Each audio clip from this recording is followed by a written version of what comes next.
Apps can do a lot of cool things. You could order dinner, gamble on your favorite team, and track your health.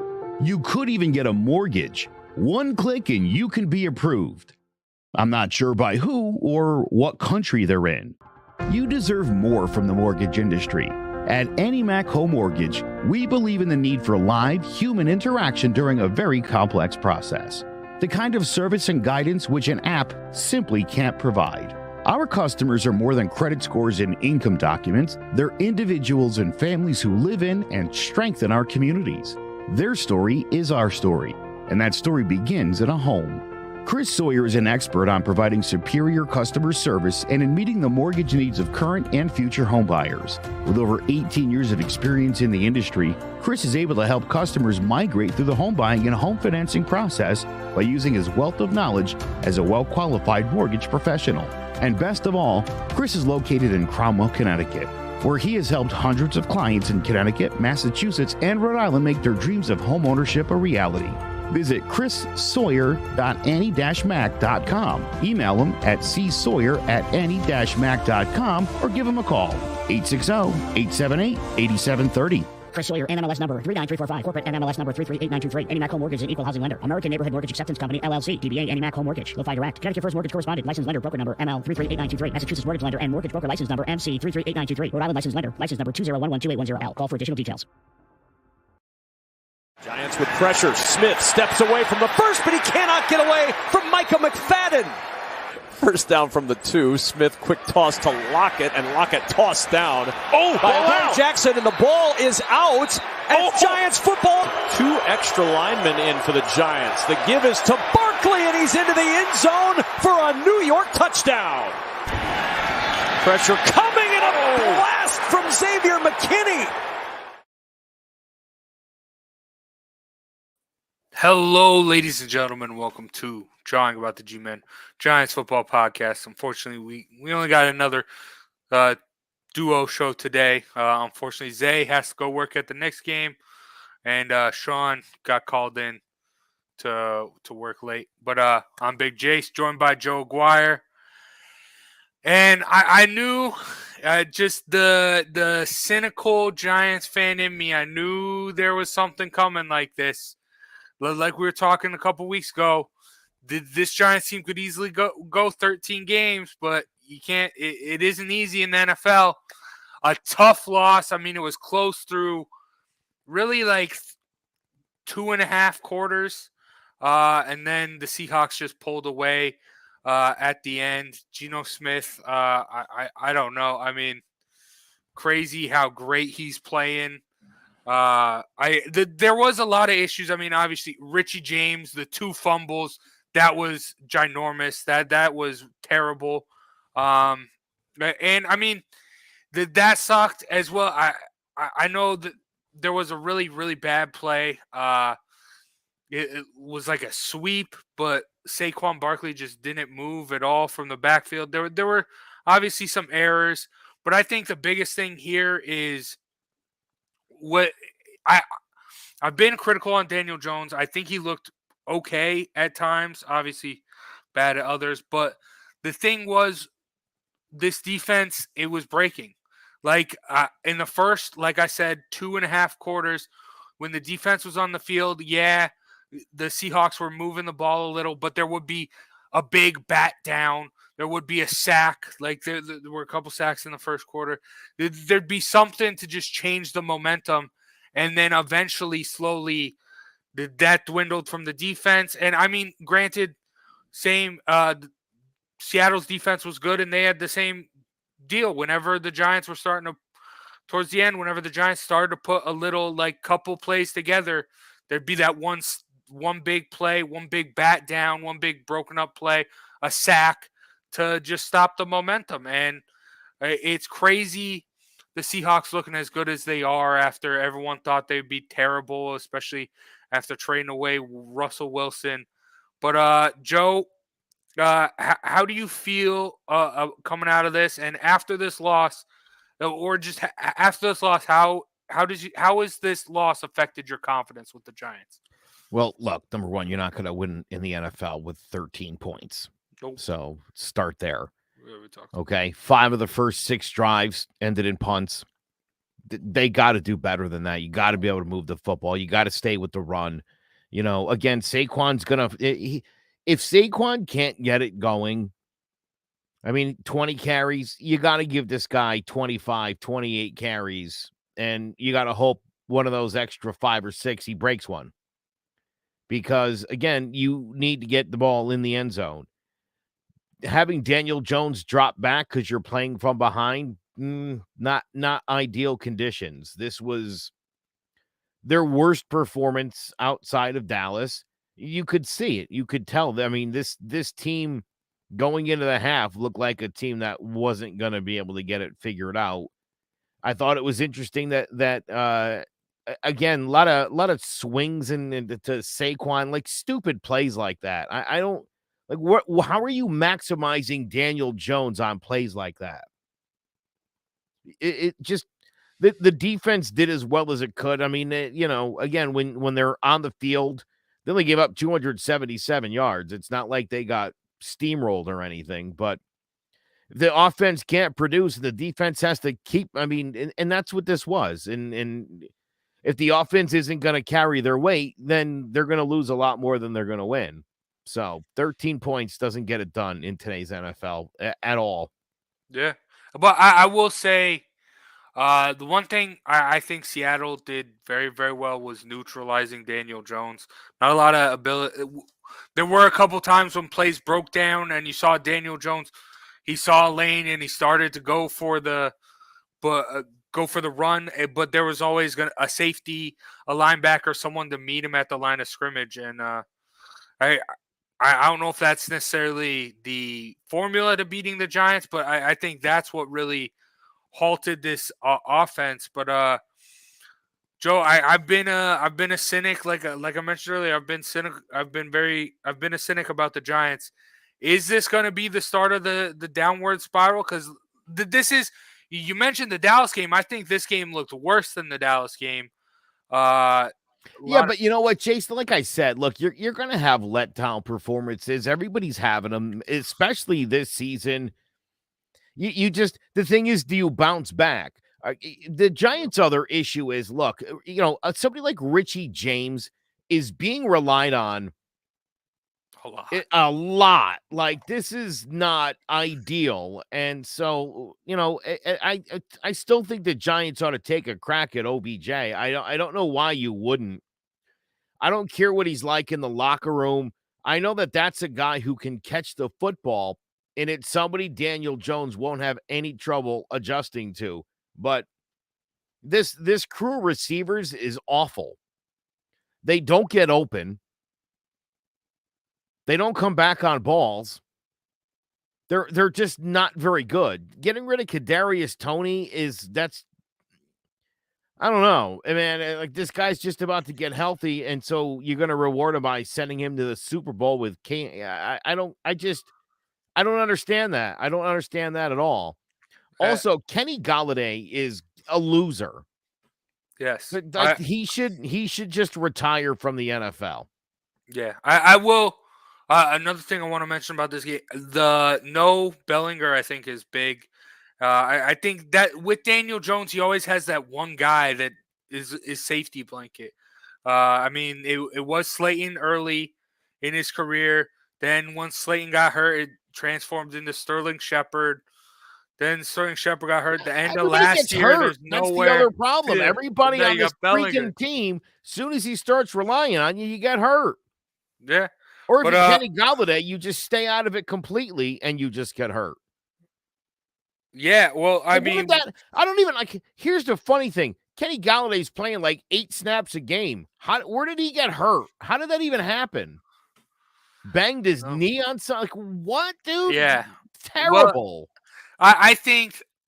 I hope, as far as Kenny Golladay goes, I hope he was just going for a trade, wanted to get traded, and that's why I sat out. Hopefully he can just be like, screw it, I'm here anyway, come out and actually play. That's what I'm hoping for. It's probably not going to happen, but you mentioned the Kadarius Toney trade. That happened after the show last week, so we should kind of touch on that a little bit. Joe, I know how much you love Mark Zuckerberg, right? In our little CMG podcast group, I got a messaging timeout from the Zuck because of what I said about Kadarius Toney. I didn't realize Zuck was listening, digging that deep, but I they're don't in your know. private messages now. So. I guess so. But yeah, I mean, and the writing's been on the wall. I mean, Kadarius Toney, granted, he got that big back tattoo of New York. He never wanted to be here. He didn't say he missed OTAs his rookie year because he didn't sign his contract. Then there were issues about him not playing, not getting vaccinated early on in the training camp last season. Then obviously all the stuff that's built up this season, him just not playing, him basically being a healthy scratch all the time. Like, the writing's on the wall. I'm glad they did this. You probably, granted, I don't think they got enough for him, but it's better than getting it's better than nothing, I guess. I mean, I don't know. You have to be a special kind of loser when your team is thin at your position and you're a first-round pick, and they would trade you with a 3 and a 6. That's what you're thought of in this league. Like, that's your worth. Nothing.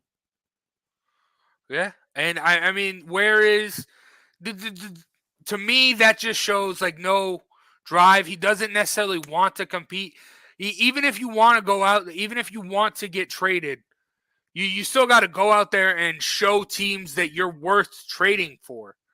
Do you? Like, I guess not. No, listen, it cost KC not a ton. All he's got to go out there and catch balls from the best guy in the league throwing them.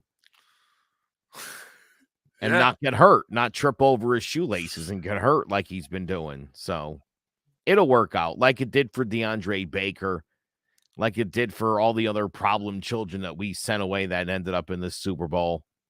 Yeah, Eli Apple. Yeah. But cut those guys so they can go sign with a contender. I don't understand it. I really don't. Yeah, but I will say I think Kadarius Toney might be different than those guys. Because you've seen, granted, there were a lot of other issues, especially with coaching, but we've seen this year the culture change with Dable. So if you can't buy into that, there's something more wrong with you than just being a diva. There's something worse there. I mean, I don't know, or maybe he's used to dysfunction. He did play for Dan Mullen. No, there you go. When you come from a program run by a scumbag, I mean, what do you expect? Yeah, but all right. He's the worst. Dan Mullins is the worst. Yeah, yeah. They shouldn't allow that guy around people under 25. Period. He's just not a leader of young people. No, but all right. I mean, it's a terrible thing to say, but he's a terrible person. So yeah. what are you gonna do? Yeah. I do like the spot he's at. During the halftime show, barely even seeing that much of him, just seeing highlights and giving a little bit of coaching expertise. But I let's move on a little bit. Bye week coming up, Joe. How with the bye week? How does the Giants bounce back? What do they need to do? Because they got to get healthy. Yeah, it's got to get some people healthy. You got a couple weeks here. That's good. That's what they. This came at the right time. This performance is a team that was, look, I mean, let's face it, kind of playing above their heads a little bit. Seattle's a tough place to play. Plain and simple. I know the Seahawks aren't a good team, and Geno Smith aside and Walker, whatever, who cares? They certainly do have between Tyler Lockett and DK Metcalf. I mean, they got some good players on that football team, but that's a hard place to play because they pipe in noise artificially, which is just defies the whole spirit of the game because nobody should be that passionate about a team led by Geno Smith. Right? Like their fans weren't really that loud. That was piped in and fake. And it does set a major disadvantage, especially again, you're looking at the Giants, so line's all banged up. Yeah, Zay just said it, a healthy team, the Giants pull that out. So you got a couple weeks, you get healthy, you get strong, you get your wits about you. I think these guys will bounce back. Who's up next? Texans? Yeah. Right? Texans and the Lions back to back. If you're going to know everything you need to know about the Giants in the next two games.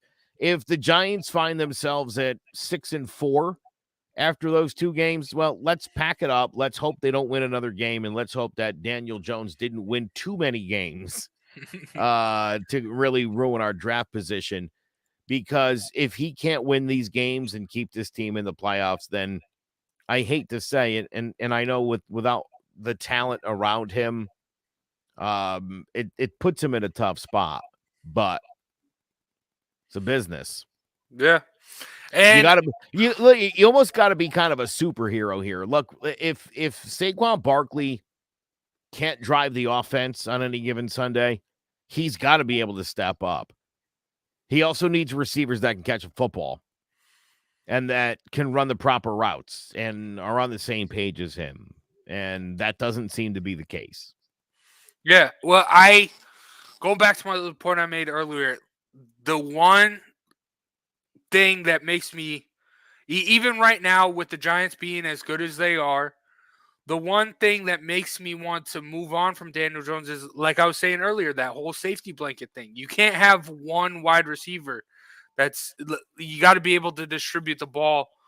And I mean, he does do a good job at that at times, but when he's successful, it's that one guy. It's that one guy he could say the same thing about Joe Burrow. You could say the same thing about Tua. You could say the same thing about Justin Herbert. They've got that one guy they can go to, Matthew Stafford and Cooper Kupp. You need a Sterling Shepard. I need a guy I can throw a ball to and know I can complete it on any given down.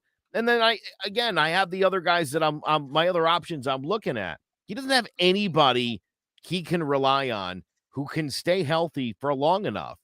And he does. Everybody needs to do. Whenever they talk about other quarterbacks in the NFL, right? What is the excuse they make for the guys that they pretend are in the top 10?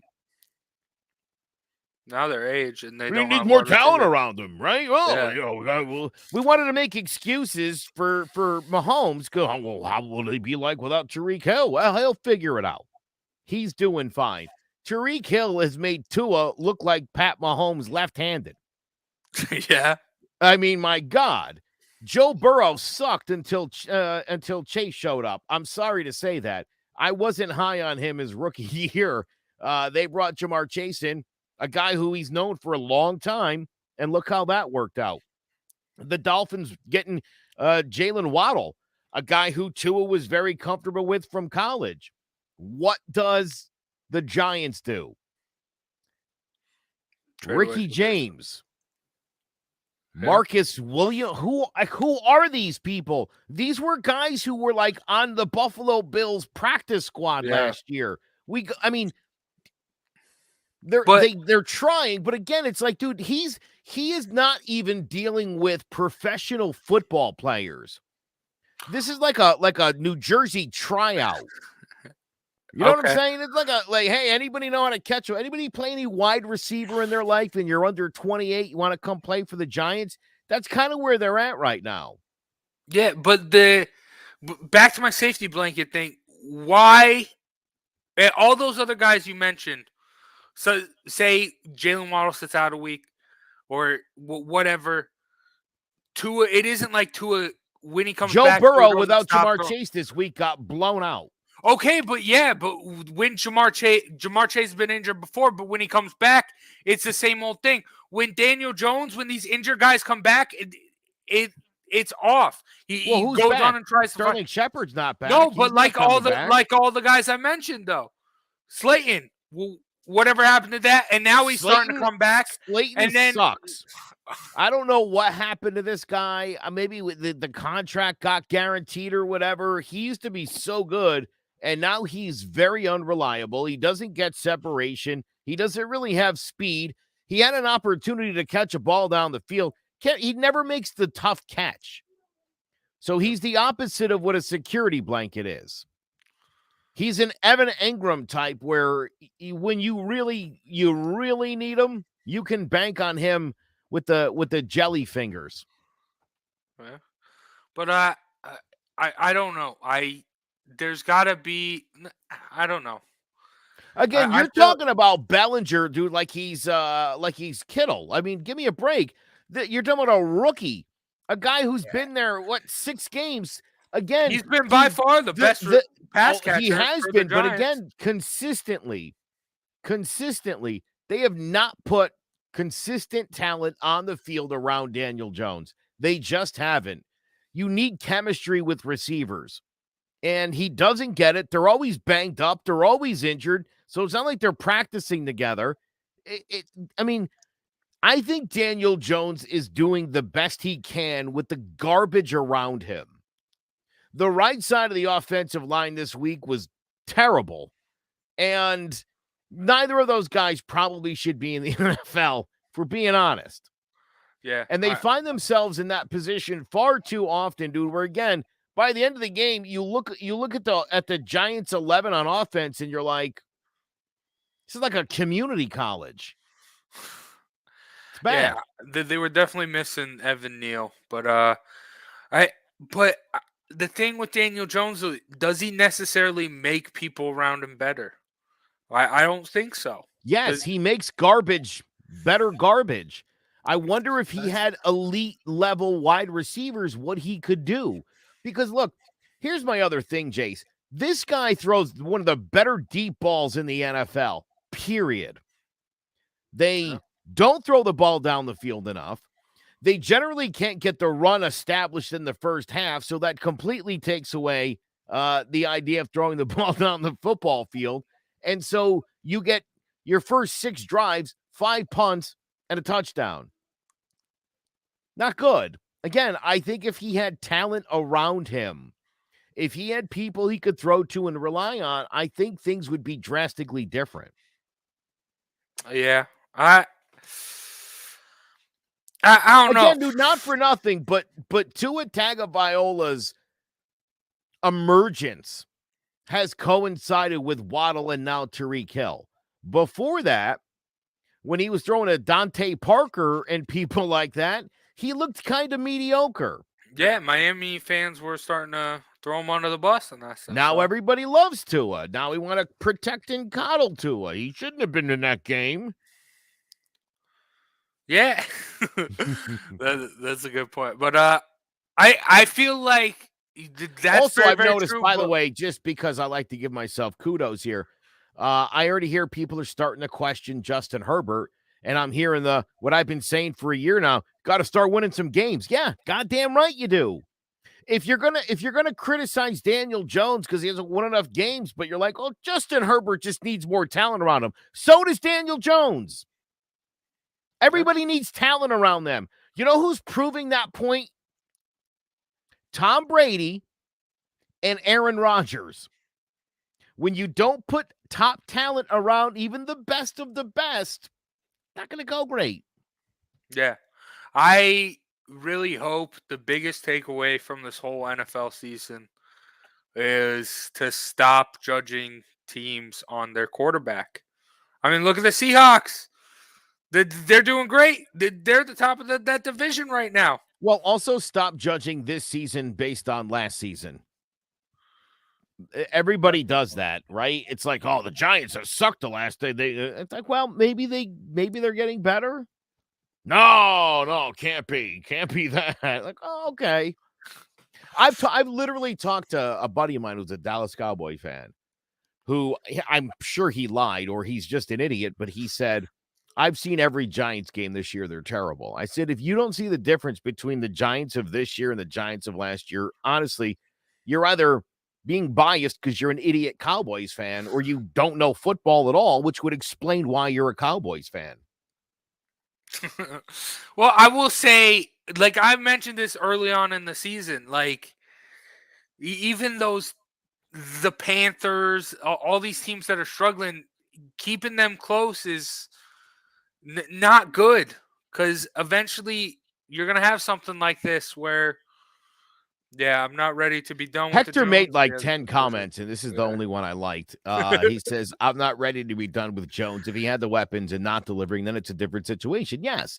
Dude, even if Sterling Shepard was healthy and there and he wasn't getting it done, I'd be like, well, Slayton's like a deep guy, and Wayndale Robin, but again, the week in and week out, it's a different cast of guys who barely deserve to be in the NFL.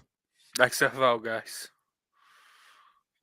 Got an XFL wide receiver core. But, yeah. All right. That's a lot about the Giants. Let's, don't worry.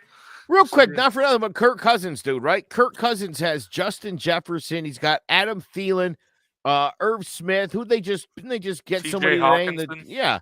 I mean, give me a break, dude. How many more people do you need to put around Kirk Cousins and watch him drop goose eggs in the late in the season before you're like, oh, that guy's terrible? I would take Daniel Jones right now over Kirk Cousins. I don't know. I don't know about that. That dude has had all sorts of talent and a good defense around him for years, and he's produced nothing. That's a bad quarterback. Yeah. Yeah, but numbers-wise, just wins-wise, he sucks. But, I mean, what are we doing? Good, yeah. All right. But, okay.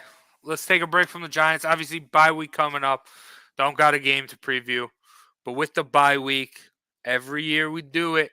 It's the bye week awards. I opened it up. I made a whole Google form. I opened it up to the public, which probably wasn't a good idea because we did get some weird answers, but those are negated. Someone put Saquon Jones. Couldn't decide between either one, so just put them together. Saquon Jones. That's a half vote for each guy. That's how I would run that. Yeah. But all right. And then I also got a Nick Saban for Coach of the Year. Like, yeah. Some stuff's crazy. But all right. Let's take a break, hear a word from one of our sponsors, and then we'll be back with the bye week awards. So don't go anywhere. My name is Roseanne BC, and I'm a certified health coach with the company called Optavia. I'm a coach because I love helping people transform their health and their lives. There's a couple different plans.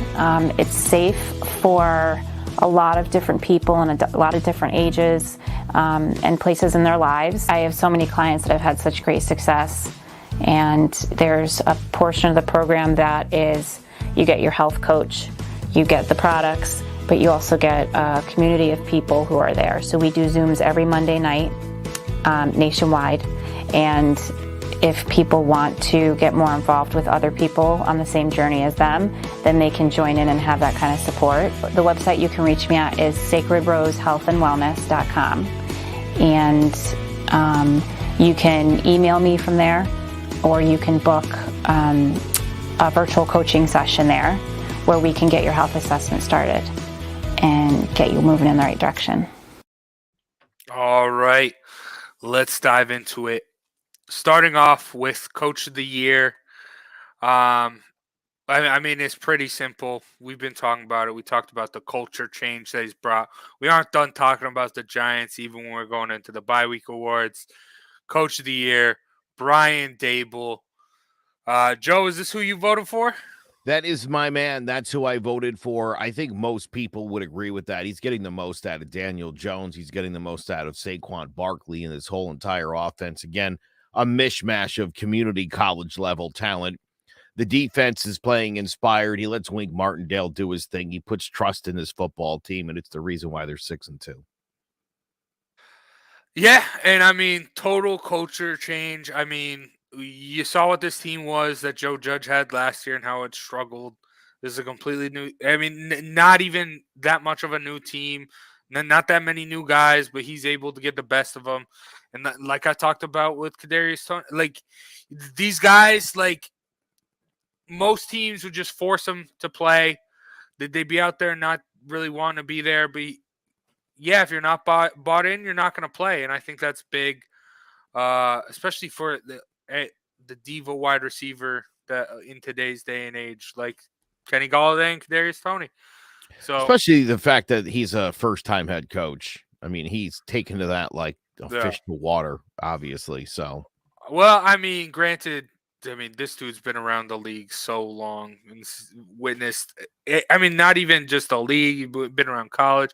He's witnessed winning at every level and every type of game, and he's seen the game adapt and evolve. And that's something the Giants were missing, especially offensively, was adapting and evolving last year. And that's what he's brought. Like, I hear a lot of people talking about how the Giants use Wildcat, and Wildcat hasn't been that successful in forever. That they're not using it like just for fun, just for like a trick play. They're using it because they need to. They need to find ways to get Saquon the ball. They need to find ways to just get the defense off guard. And yeah, and he's doing a great job at it. Joe, any honorable mentions you have for this one? well, Pete Carroll for what he's got going on there. Yeah, for sure. I'm super impressed there. And Nick Sirianni, what he's done with the Eagles so far, you gotta give them kudos again. Rolling the dice with Jalen Hurts has turned out to be a pretty good move. Yeah, Nick Sirianni, I think is it pains me to say that, but I honestly think he's probably, if the Giants weren't as bad as they were last year, I think Nick Sirianni would be running away with Coach of the Year right now. But because I mean they're the best team in football right now, especially this being his second year is pretty outstanding.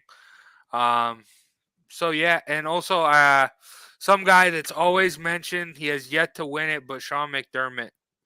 I mean, just taking care of business with the Bills. The Bills are the same Bills, so it's kind of boring, but not. I wouldn't call it boring, I guess. But yeah, It'll depend on what they finish, what their record finishes as. Yeah, and I mean Andy Reid's also a name who got some votes, and like I mentioned before, you don't think so? No. Listen, that's just not a tough job to have. Well, I mean, after losing your after trading away your best wide receiver for them to be, yeah, their offense hasn't looked that great at times. So yeah, that was stupid. And yeah, listen, but they're still at the top. They're still up I there. famously like to tell the story of our sports talk with R&J, Risser, and Justin D'Onofrio. The day that Mahomes signed that massive contract, these two guys went on for like 19 minutes talking about how much he deserved that contract, put him in Canton, he's the best. And it aggravated me that they, for not 1 second, and I've talked to them about this, but they never weighed the idea of, it's a lot of money. Are we going to be able to re-sign everybody? And like 2 years later, dude, Tyreek Hill's out the door, and it's like, oh, do what Tom Brady did. Take reasonable money so you can have a good team around you. Tom Brady didn't become Tom Brady because nobody recognized the great talent coming out of Michigan. Yeah. He had good people around him, and they knew how to win football games. Yeah. He started developing, again, Randy Moss. Talk about one of the top 3 guys in history. Give me a break. Wes Welker is the greatest slot receiver of all time.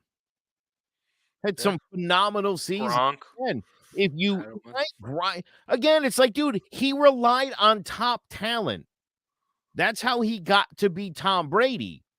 If he was surrounded by trash like they have on offense now, he wouldn't be doing well.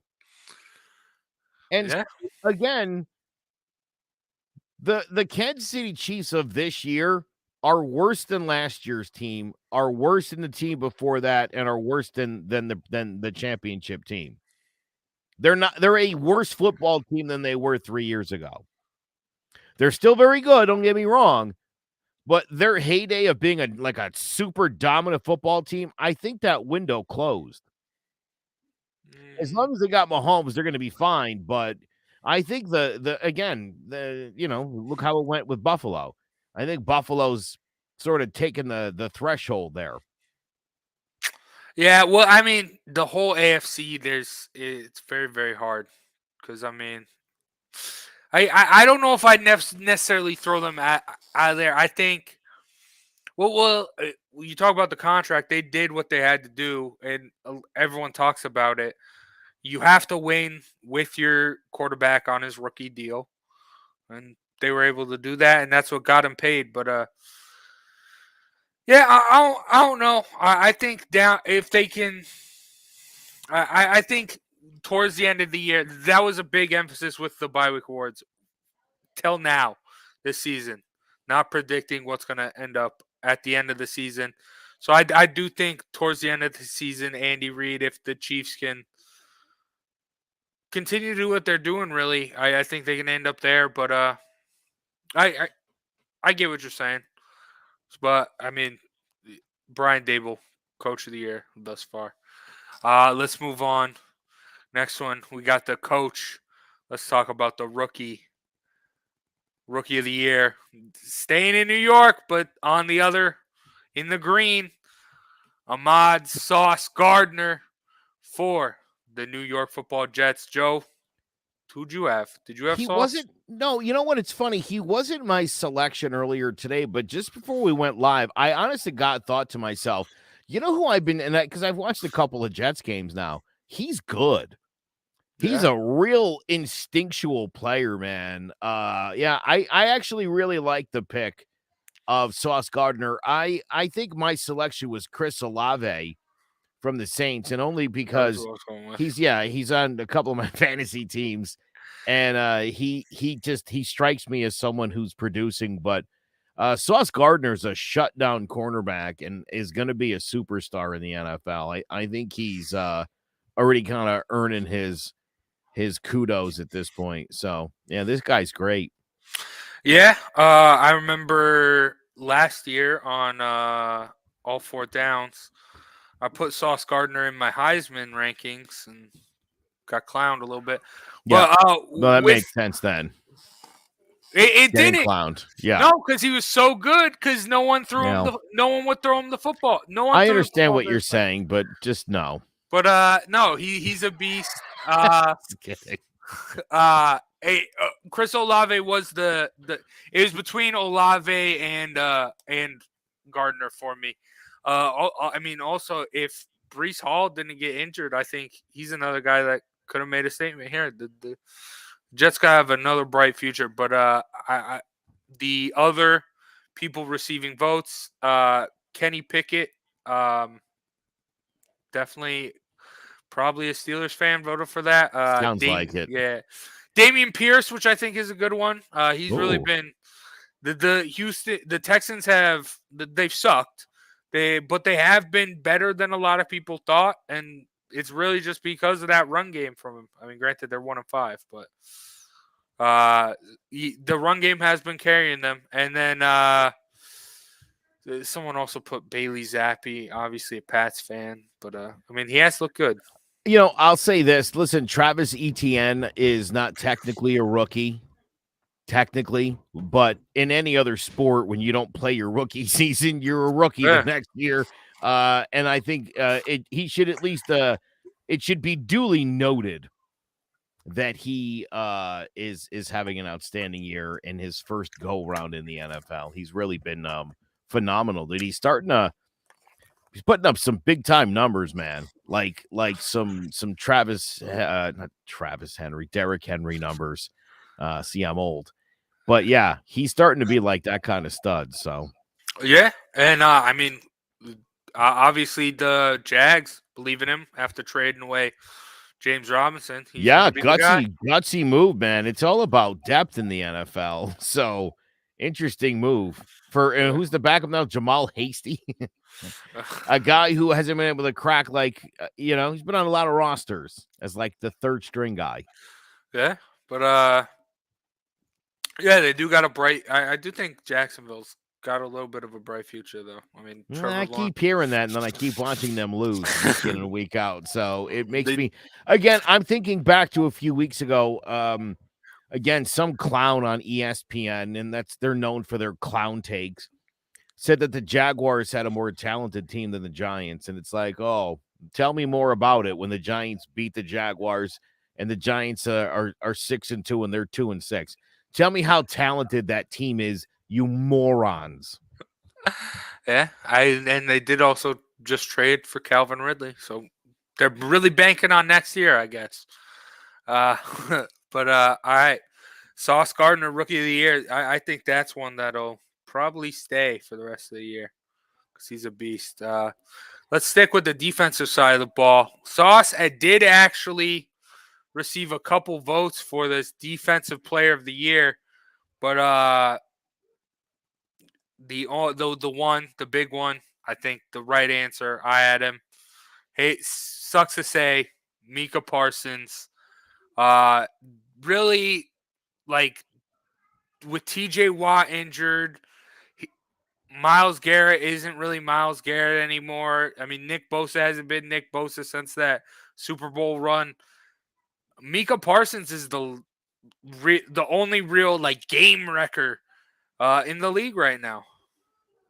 Yeah, that is 100% true. He's been extremely dominant. Like you said, dude, he's a game changer. 8 sacks on the season, 8 tackles for loss. I mean, this guy knocks down passes, a couple of forced fumbles. He scored a touchdown this season.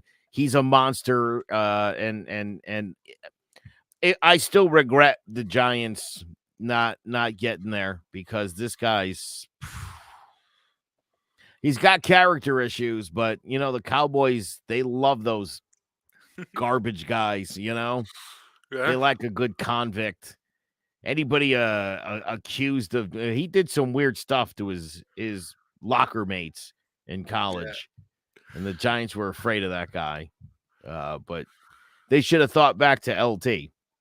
You know, you don't have to be in your right mind to play good football. Nope. Yeah, I remember heard a story about LT. He wrecked his like Ferrari on the way to the game, and he's like, "Screw it," and then just hitchhiked and got a ride. Just left his car there on the side of the road. But yeah, it's obvious. I mean, he's a beast. One name that I saw on the also received votes that not a lot of people are talking about, but is doing well. Pat Surtain the second. Denver, that defense is really good. You just got to wackadoo at quarterback, and that's their real issue. But yeah, Pat Surtain's been doing good. I hate being in the Northeast because a lot of Matthew Judons. I don't think he really deserves that, but we got Pats fans watching, so yeah. What are you gonna do? What are you gonna do? Yeah, but it sucks to say, yeah, Micah Parsons. But I do hope by the end of the year, Sauce Gardner gets the same love Micah Parsons did. Like the talk of Defensive Player of the Year. Not necessarily going to win it, but I just want to hear the rumbles because he's good enough to deserve it. All right. Let's talk about the second most prize award on our bye-week awards, the MVP. And we'll get to the prize one. Don't worry. But this one, another easy one. Really, this was the most unanimous of them all. MVP. And I did also preface this. I did put a note in this. Does not have to be the best QB. Whoever you want. A lot of QBs. I did get an AJ Brown submission, a Saquon submission. I love that. I love to see that. But it is pretty simple. MVP, Josh Allen. Joe's he's good. So yeah, that's the guy I picked. I mean, he's truly turned himself into one of the best quarterbacks in football. Hard to believe this guy couldn't get a scholarship to college initially, and Wyoming took a flyer, and he's just progressively worked himself into one of the best quarterbacks on the planet, and that is saying. this is not an easy sport to be great at, and to have taken the path he's taken to get there is an incredible testament to the guy's work ethic and his determination and will. And again, he's having a phenomenal season, and all the expectations have been super high in Buffalo, and he has delivered. Yeah, and the biggest thing I think with his success and just the Bills as a whole, their ability to build their team towards him. Like when they had before him, they had Tyrod Taylor. Kelvin Benjamin was their big guy. Like he was a big guy. He was a possession guy, not necessarily a deep threat. But now you bring in Josh Allen, this guy who can huck the ball down the field.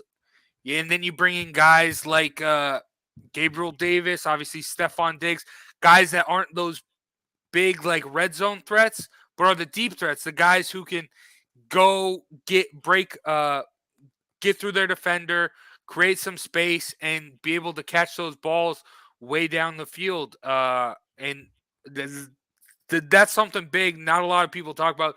They'd love to praise Josh Allen, but just the team. You got to give a shout out to the Bills.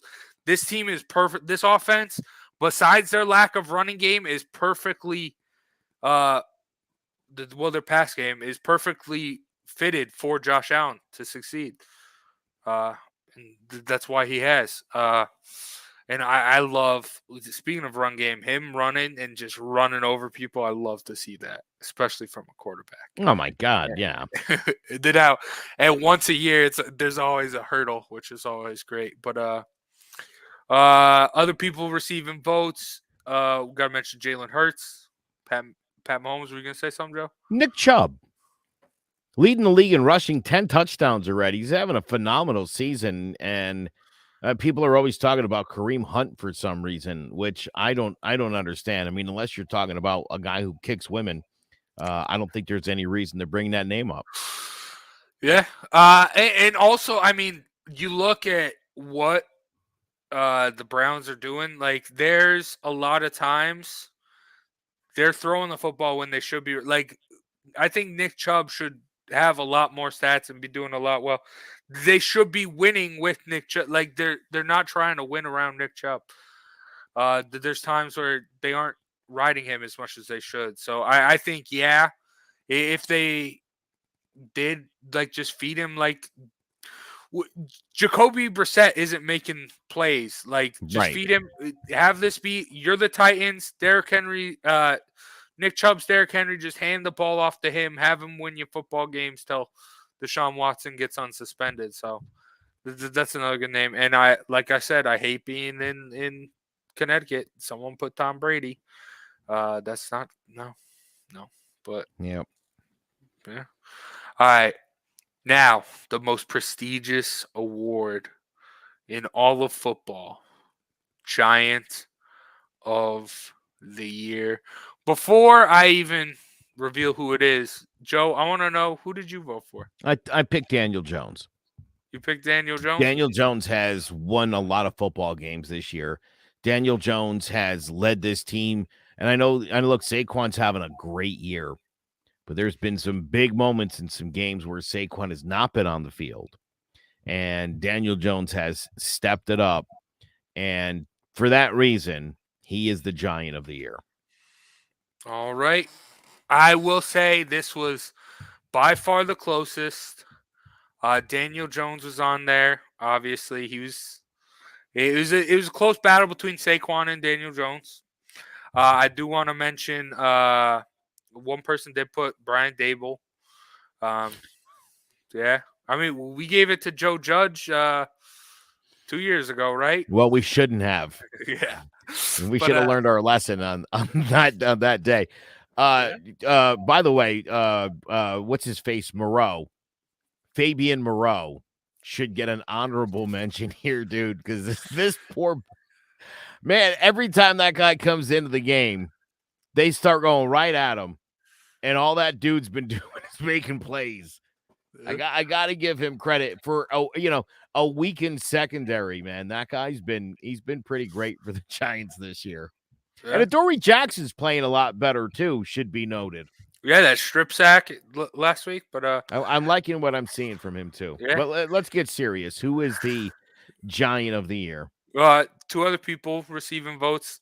Julian Love. Speaking of the Oh, did Zay secondary, vote? no, that actually wasn't Zay. It was one of my buddies. He's like, go through, and I think you'll know which one's mine because no one else is gonna know who this was. And I'm like, damn. All right, Julian Love. All right, cool. And me, I mean, you know it's me. So I went with the old lineman. I went Andrew Thomas. He's having a great year. Very underrated because he's an old lineman, but he's been playing great on that weak side. You talk Yeah. about all the pressures coming from the right. Yeah, no, you're exactly right. You know what? You got to keep the blind side, and he's the man. So he's definitely getting the job done. He's phenomenal, dude. When him and Evan Neal, are healthy and together, this thing goes better. You could bookend them, you know. Uh, 10 years of those two guys across from each other, you'd take that for sure. You know, and I think, listen, Evan Neal is going to continue to develop. Andrew Thomas got off to a rough start and has really settled in to become a phenomenal left tackle in this league. So I like it. I'll give you that one. Yeah. You could argue he's been the best left tackle in the whole league this year. He's definitely amongst them. I wouldn't be shocked. Again, depending on where the Giants finish this season, maybe an all-pro invite. Whatever that is. What are they going to play ping pong in Germany this year or whatever? Whatever it is. Yeah, I just tune. I mean, now that the game's gone, I'm just gonna tune into the dodgeball because that's usually fun. But all right, this Giant of the year goes to Saquon Barkley. It was close. 3 votes separated Saquon and Daniel Jones. But I mean, just the ability to run the football this year has been the biggest thing. Like last year, the real downward spiral of the Giants was when they were passing 40 times a game, and Saquon was only getting like 7 or 8 touches. Getting back to the run game, getting him the football. I mean, that's the reason the Giants are where they are right now. But yeah. Listen, I said before the season the Giants needed 2 things if they were going to be successful. Saquon Barkley was going to have to play like Saquon Barkley again, and he's playing like the Saquon we thought he could and would be and was in his rookie season. And the second thing I said was Daniel Jones has to produce. He's doing it. It's why they're 6-2. Anybody who's confused by the Giants 6-2 record is ignoring the fact that both of these guys are playing the way the Giants needed them to play for them to be successful. It's why they're successful. You don't get lucky at 6-2 in the NFL. You don't. And anybody who thinks that is being an imbecile. You are. You can't luck into a 6-2 mark halfway through the season. That doesn't happen. No. I mean, yeah, the NFL is a hard place to play. You see all the upsets, like even just 6 games. Really, that's a pretty big accomplishment, especially for what the Giants have been the past couple of years.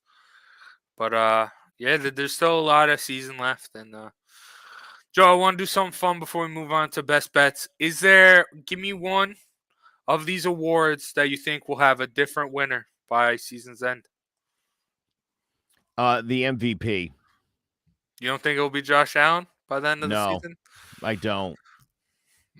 I think things will take an odd twist. And I don't think it'll be a quarterback that wins it. Oh, okay. Interesting. All right. We'll see that happen. I don't know. I think an offensive player, a skills guy, is going to do something phenomenal this year, and is going to end up winning it.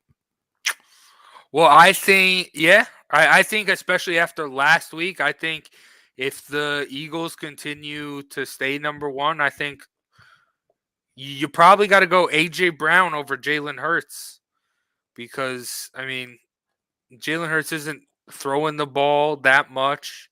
He's running it pretty well, but I mean, you also see the change. That's the big addition to why this team's been so good. Like that's the addition. That's what's happened. But I think there's just something about this 17 games. The quarterbacks are still putting up about the same normal numbers that you expect. I think when you're looking, even last year on the offensive side with the extra game, a lot of guys had pretty big time numbers, and I think someone's going to just explode before the season's over, and we're going to see numbers where it's like, what? And it's going to end up being enough. It'll be close, and I think Josh Allen will be in the mix, no doubt about it. But they're going to win the Super Bowl this year, and I think that's about all he gets. Okay. I like that. I think Tyreek Hill is on pace to, like, break all the records and that stuff, so I think that might be the guy. Or AJ Brown. Because, I mean, no one likes Tua. No one likes Tua for some reason. Again, dude, look at Nick. Look where Nick Chubb is. He's got almost 900 yards and 10 touchdowns halfway through the season. That's wow. Yeah. Say he puts up 24 touchdowns total. Gets close to 2,000 yards. I'm just saying, or goes over it. Who knows? We'll see what happens. Yeah. Yeah. Anything that we are only halfway through the season. I like this. I like the Giants bye week landing at the halfway point. Get that nice reset. It's a good time. It's a good time to kick back and get it together and reboot. Yeah. But all right. Let's end the show like we always do. Best bets. I know last week it was just you and Zay. Both lost. Joe, you picked the Giants. Zay picked the Steelers. I mean, that was a terrible pick by Zay. The Steelers. But with Sean and Zay not being here, they did send me their picks. Zay going with the Jets. I think 3 of his 4 wins are the Jets. Plus 2.5 home. I mean, plus 12.5 home against the Bills. I'm not mad at that. Sean, Rams plus 3 at the Bucks. I mean, that the Rams Bucks game, that's crazy. Both these teams very not expected. Nothing what's going on with them was expected coming out of I'm taking the Patriots, by the way. They're about to make their Super Bowl run here. You're taking the Patriots minus 5.5. Okay, you think they're going? Okay. With that being said, Joe, who do you think is going to lead the Patriots to the Super Bowl? What QB? Dude, Mac Jones looked great last weekend. Oh yeah, you are a Mac guy. I'm a Mac guy. He stepped right back in, dude. He looked really good. He completed a lot of his pass. He just looked really good. I think he put the zippity zap thing to rest for now. And Draymond Stevens is a monster. I don't know why they don't just feed the ball to that guy 30 times and call it a day. Their defense is pretty good. The Colts are a team in flux, and I just don't think they're going to beat the Patriots in New England. Yeah, in New England, rookie. Sam Ehlinger isn't a rookie, but I mean, still a young quarterback against Belichick. He's a young buck. He's a young buck. He doesn't know what he's doing. This team already couldn't block for their veteran quarterback who did know how to play in the NFL. So I think, listen, guys with inexperience in the NFL and Bill Belichick, take a look at the numbers. Yeah. I don't see Sam Ehlinger breaking the string. Yeah. I like that one. That's a good one. Joe, I think that's going to put you at 500. That's going to lead. Yeah, that's going to lead all my parlays this weekend. I can tell you that. All right. For me, I'm doing it. I'm sticking with the overs, the unders, 45.5. Dolphins at the Bears. I think the Bears are obviously tanking, trade away Roquan Smith.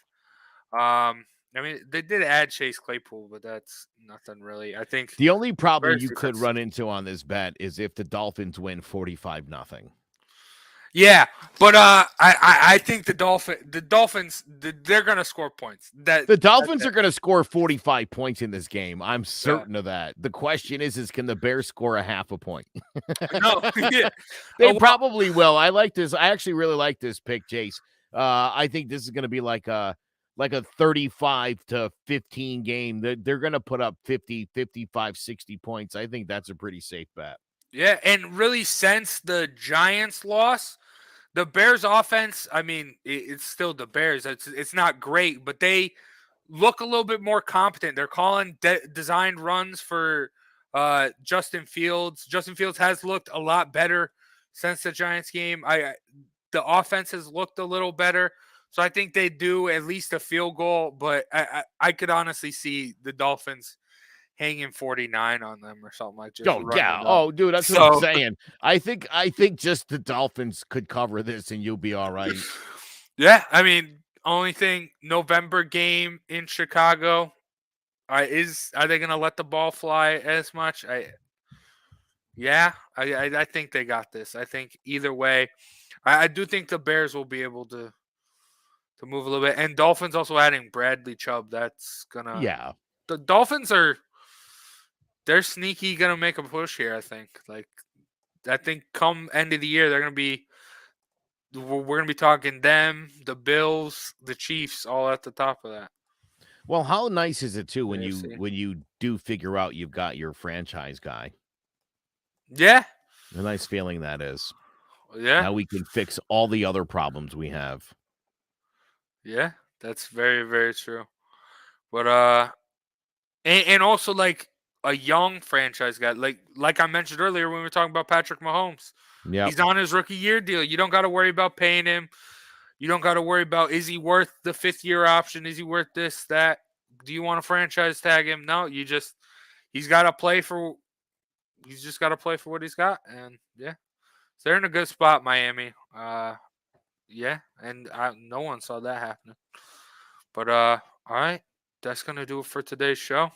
That was a fun one. I didn't even realize it was an hour. Yeah, well, that's what happens when you cut the fat. I'm just kidding, guys. Oh, geez. Yeah. You know what this show needed? More me. Just kidding. That's great. All right. That's going to do it. Hopefully, we aren't going to have a Giants game to talk about next week. So we are going to have a preview. And I just need the Giants to bounce back. The thing is I'm still at the spot. Like, is this a new Giants team, or is this going to just turn into the Joe Judge thing and lose like 5 straight? That's still in the back of my head, Joe. Yeah, no, it's reasonable. It's reasonable. And listen, I think if you're a Giants fan, you have this game against Seattle. I think it's easy to feel like, oh, I knew this team wasn't that good. I really do. I'm telling you, it's a combination of this team's really beat up right now. And again, I'm trying to make excuses here, but Seattle's a really tough place to play, and they do pipe in artificial noise, which is such nonsense. And it really makes it hard, especially when you have a lot of inexperienced guys. And as I said before, guys who probably shouldn't even have been playing in an NFL game this weekend. Yeah. And I mean, you mentioned that, but also Seattle's a good team. They have guys like Kenneth Walker, great rookie. Oh yeah, listen, they've got great talent all around on that team. They got 2 of the better wide receivers in the NFL. Yeah, it was a matter of, do you have a guy that can throw it? And not for nothing, man, Geno Smith doesn't really ever get any kind of respect, and he's certainly proven a lot of people wrong. Yeah, definitely. I mean, who knows? I don't want to say this. Would you have kept Geno Smith if you were the Giants? Would that have been a better play? No. I mean, he wasn't the right guy for the Giants. I don't know. Maybe. Something to think about, Joe. Something to think about. Definitely something to think about. I think about Phillip Rivers every day in my life and what that might have been like. Hey, nah, Phillip Rivers wouldn't have won 2 Super Bowls. You don't know that. Somebody told me that they think the Giants would have won 4 Super Bowls if Phillip Rivers would have been the quarterback. Who knows? Who knows? We'll never know. Yeah. It's what if games are always fun. Of course they are. You know, I always say too, I'm like, dude, not for nothing, but maybe Phillip Rivers would not have played well in New York. And maybe not in New York. Maybe Eli Manning would have become the better Manning brother who knows? But it is what it is. And, you know, whatever. Yeah. I mean, there's a lot of correlating factors that go into everything. Good word. Yeah. Good word. Thank you. But all right. Someone's been reading a dictionary. That I know. Yep. In my free time, just go through, pick a letter. Oh, what words are we gonna learn today? But all right. Big shout out to Annie Mac Home Mortgage and Optivia for sponsoring today's episode. Also, make sure you check out clovercrestmedia.com for more information about this podcast and a bunch of other great podcasts as well. Joe, you mentioned Sports Talk with R&J. They're also clovercrestmedia.com. They did their show earlier today, recapping the NFL trade deadline and all the NFL, so make sure you check that out. Tonight, 9:30, all 4 downs with me and Ovi Moniz. Don't miss it. It's going to be a good one. I got some people I'll be burning before the night is out. Yeah. College football playoff rankings just came out. Yeah, that should be a good one. Yeah, they set it up perfectly to keep TCU right out of that top 4. Yes, sir. It's laid out perfect, too. Perfect. Yeah.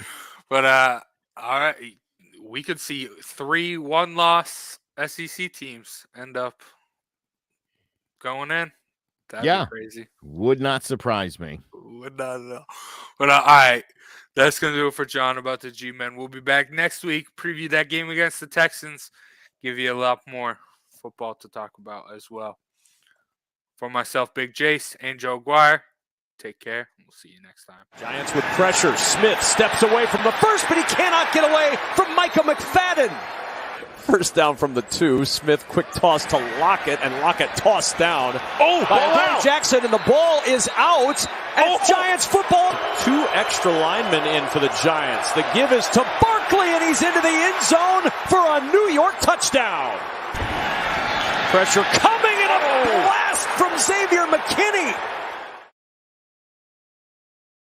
Hello, my name is Joe Aguirre. I'm the president of Clovercrest Media Group. And here at CMG, we have a wide variety of podcasts, including sports shows like Keys to the City, The Roll Call, Throwing Jabs, All 4 Downs, and Jawing About the G-Men. And great true crime shows like Sticky Week, Crimes and Consequences, Ivy League Murders, and Bird, the unsolved murder of David Eichmann. You can find all these podcasts and so much more by visiting Clovercrest Media.